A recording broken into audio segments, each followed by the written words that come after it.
There's going to be Phobos and Shashlo here going for the reach. Shashlo getting very low, but FNG might be the first blood here as he goes down massive amounts of damage there from the Rocket Barrage.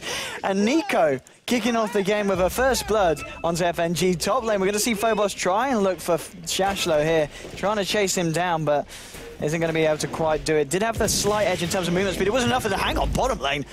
NiKo's got himself a double kill. Now, this is the NiKo that went 24 for 0 in the first game, and he's starting game 2 off with 2 for 0. Is he going to kill another person? The kinetic field's going to hold FNG in place. He doesn't have the mana for another Rocket Barrage, though. The right clicks might not have been enough anyway. But if NiKo didn't turn, they would have killed him. You reckon? No, 100% he would have been dead. Mid lane?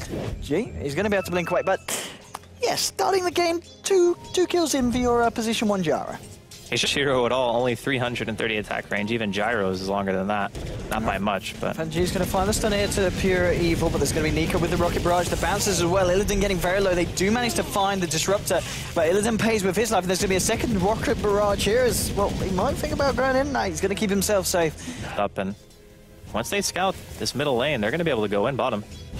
Oh, G mid lane with the Sonic Wave, blinking forward and able to blow up Arise here on the Clinks. Also, bottom lane, they did find the kill onto Gyro, and FNG diving here for Storman, and the Solar Assumption will fly through. It's not going to be quite enough. FNG is going to be able to TP himself. Moving in, contemplating going for this one, throws out the flare, and there's the cleanup. 22 CS, a ring of Aquila and some tangos. Mid lane, Pure Evil and Lolitril as FNG came in with the rotation. G there with the follow-up damage, even though he gets glimpsed back. Onto Illidan here, who pops the charges. We'll be able to turn around, look for a Lucent Beam. Maybe they can turn this one around. Illidan trying to fight back, trying to find NiKo. NiKo with the jukes in the tree line, but G, he's coming in as well. NiKo does finish off Illidan, but does pay of his life as G cleans up. So even though Illidan isn't having a great game, it's certainly fit a few flat cannon hits, but isn't going to be able to go any deeper for that one. Bottom lane, Arise. He's eyeing up Illidan here. There is backup coming in with the Stampede from Shashlo, the paralyzing cast, setting up the Hoof Stomp. They don't even need the double edge there. And, well... Yeah, really nice pick. Using the Centaur ulti to kill a core is always worth it, of course. And there was no counterplay by VP. They are going to TP top, though. Yeah, very nice stun there from FNG, holding NiKo in place, and in comes G on the Queen of Pain, who will be able to find the burst onto NiKo. The cooldown does find the Nyx in return. But I think that's a trade that VP will be pretty happy with taking. G now on a mega kill streak. They might find more. Phobos here with a hook shot forward onto Pure Evil. Pure Evil will be able to glimpse back the clock.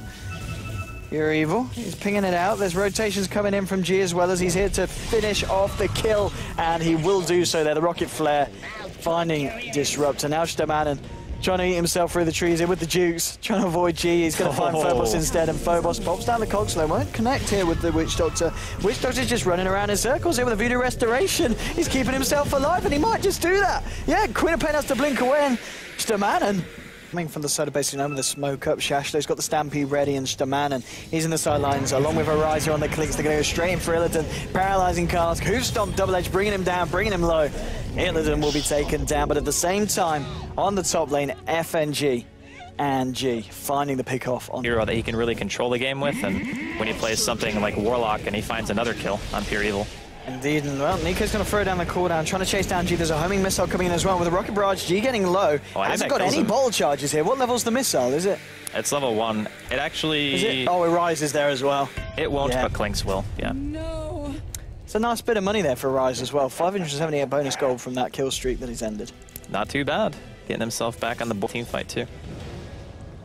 We're going to be a missile coming out top lane as NiKo just trying to hold the fort, but at the same time the bottom lane, the push is coming in and Phobos goes straight onto Arise. There's going to be a Stampede in return of Shashlo trying to close the gap onto FNG, but with FNG with the Spike Carapace, it's going to put Shashlo off Hoof Stomping. There's going to be a cooldown coming down. It will actually catch Illidan and Phobos. The bounces and the Death Ward's there as well. They found Illidan. They're going to find FNG here as well, and now it's Phobos on the tree. G with a very nice Sonic Wave, blinking himself forward. He's able to bring down 2 of them. 3 of them. It's a 3-for-3 trade so far, and Lil and Phobos, they're looking for more. There's going to be the Static Storm from Pure Evil catching out Lil, but with the Rocket Flare, the right clicks, and the Familiar's trying to chase it down. Pure Evil on the Disruptor will remain alive. It looks like Phobos might be able to find him and catching out. He's chasing him down, but there's going to be a homing missile that will connect onto Phobos. NiKo trying to find himself up against Lil with the Rocket Barrage, but the Soul Assumption, and maybe Lil can find this kill. He's trying to turn around. NiKo, they're both so low. Visage will go down here to the creeps, but the Familiars might look to finish off the job. No, the Rocket Flare from Phobos is going to secure that. And well, it is going to be, I believe it's a 4-for-4. Because he's one of those heroes who kind of wants to control the game. And when you give away your life, it's never good. Rise here with the Vendetta and hookshot coming out for the combination of FNG and Phobos. There's no hope for the Clinks there in that situation.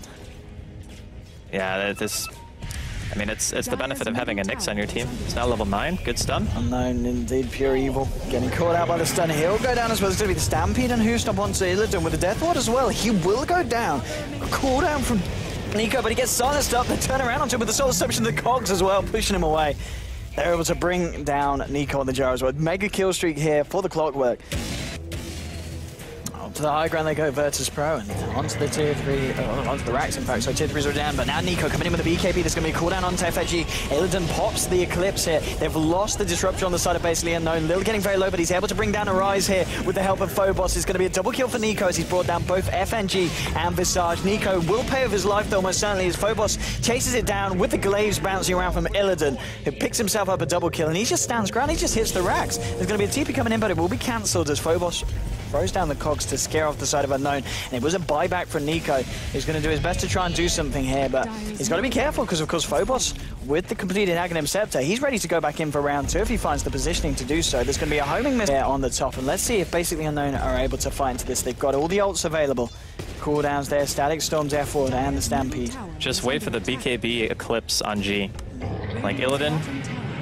Just Stampede, they aren't going to be able to find the Hood Stomp onto anyone, and in fact, Illidan, with the Eclipse now, trying to fight himself through. There's going to be the Death Wall coming out from Staman and doing a fair bit of damage, and will actually be able to bring down Luna here. NiKo's still alive here on the Gyrocopter with the BKB backs himself out. Phobos, he hookshotted into Arise, and with the follow-up stun from FNG and Soul Assumption, they will be able to bring him down, but the buybacks coming out from Arise. It's going to be on Disruptor and Witch Doctor as well. There's going to be a glimpse onto FNG. Maybe they can bring him down.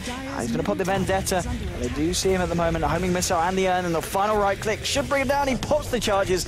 Isn't enough to keep him alive there. So basically Unknown, they do defend the base, but it did cost them 3 buybacks.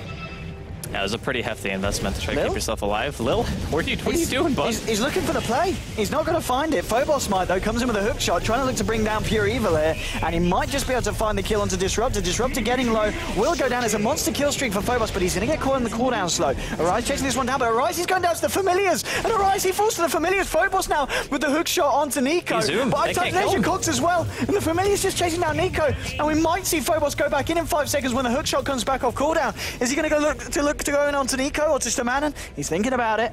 He's thinking the Familiars are there. Is he going to do it? He's got more health. He can go in. He has Blade Mail. It's going to be pain. It's going to be pain indeed. The side of VP, they're going to go for round 2 in the top lane. Tier 3, of course, already bought very, very low by the previous push. And Illidan, he's got that Eclipse back online and back available. BKB ready on Quap on G. There we go. Buffing up the creep there, tanking up the tower hits. If they will fly through. Looking for the angle for a potential hookshot, and the Eclipse is just going to get thrown down, and it just kills Witch Doctor, who was sitting in the trees. He just dies straight away. That vision. That is some clowny ulti, I'm not going to lie. Like, it's a very long cooldown, but... It's going to be a Stampede, and talking about cooldown, there's the cooldown from NiKo, baby. It's not going to find anyone. G's already found a double kill here, as he's able to pick up the Disruptor as well. G will be able to blink himself out. Phobos in the backlines. Hookshot is straight in onto Arise, and Illidan now he's fighting up against Shashlo. Slashlo getting very, very low to FNG, and G there with the Sonic Wave will be able to find the triple kill. NiKo goes down as well. GG, well played, is called by the side, and, well... pretty much an entire contrast to what we saw in the first game there from VP, coming out on top and ending the game 40-20 there with some real standout performances from both G on the Quap and, of course, DK Phobos down his Clockwork. They were the two that just ran the game, and they just seemed to have a much clearer idea of what they wanted to do with their